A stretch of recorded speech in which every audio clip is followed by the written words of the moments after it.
বাংলাদেশ জামায়াত ইসলামী এবং ইসলামী আন্দোলন বাংলাদেশ দীর্ঘদিন ধরে বাংলাদেশের জনগণের সাথে এক ধরনের দ্বিমুখী আচরণ করে আসছে। এটা অনেকটা প্রতারণার শামিল, এটা অনেকটা বিশ্বাসভঙ্গের শামিল। ফৌজদারি কার্যবিধি 420, 406 ধারা অনুযায়ী যে ধরনের মামলা হয়, আমার মনে হয় সুযোগ থাকলে এই ধরনের মামলা তাদের বিরুদ্ধে করা যেতে পারে। হ্যাঁ, কেন আমি আপনাকে বুঝিয়ে বলি।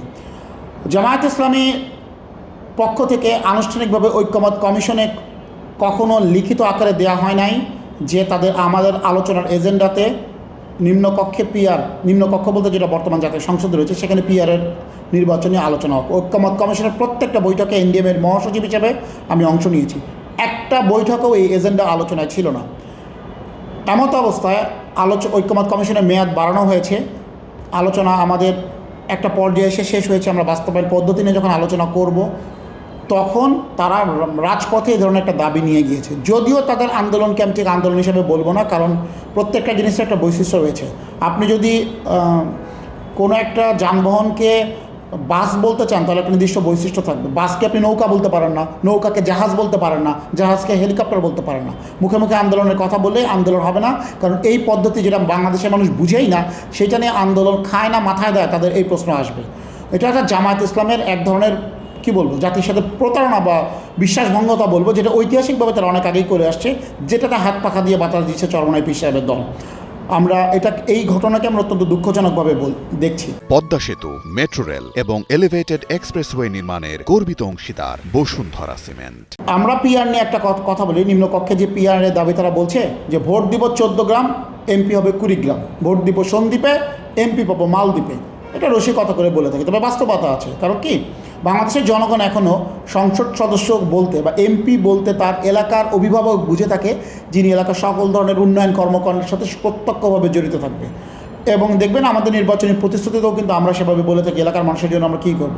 সাংবিধানিকভাবে কিন্তু আইনগতভাবে এমপিদের লেজিসলেটিভ অনেক ধরনের রুলস রয়েছে, সেটাই তাদেরই এমপিদের মেইন ফাংশন। তারা আইন প্রণেতা হিসাবে কাজ করে। তো বাংলাদেশের মানুষ এখনও সংসদ সদস্যদের কাছ থেকে যে প্রত্যাশাটা করে থাকে, যে তাদের যে জনসম্পৃক্ত উন্নয়নমূলক কর্মকাণ্ড, আমাদের কিন্তু জনপ্রতিনিধি যদি আমরা হই, আমাদেরকে এই দায়বদ্ধতা জায়গা রয়েছে। এবং অবশ্যই আমার এলাকার মানুষের ভালো মন্দ দেখাশোনা করার দায়িত্ব আমার উপর বর্তাবে।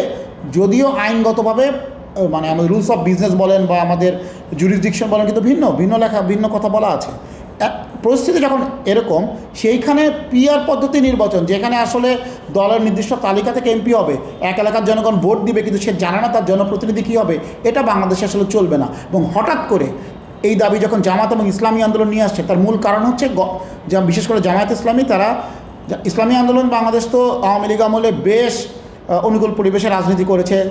তাদের আপনার নিশ্চয়ই মনে আছে, তারা একদিকে শেখ মুজিবের ভাস্কর্য বিরোধী আন্দোলন করছে, অন্যদিকে বরিশালে তাদের কর্মসূচির সময় চরমনাই পীর সাহেবের উপস্থিতিতে তাদের একদল স্বেচ্ছাসেবক বরিশাল প্রেস ক্লাবের সামনে শেখ মুজিবের মূর্তিও তারা পাহারা দিয়েছে।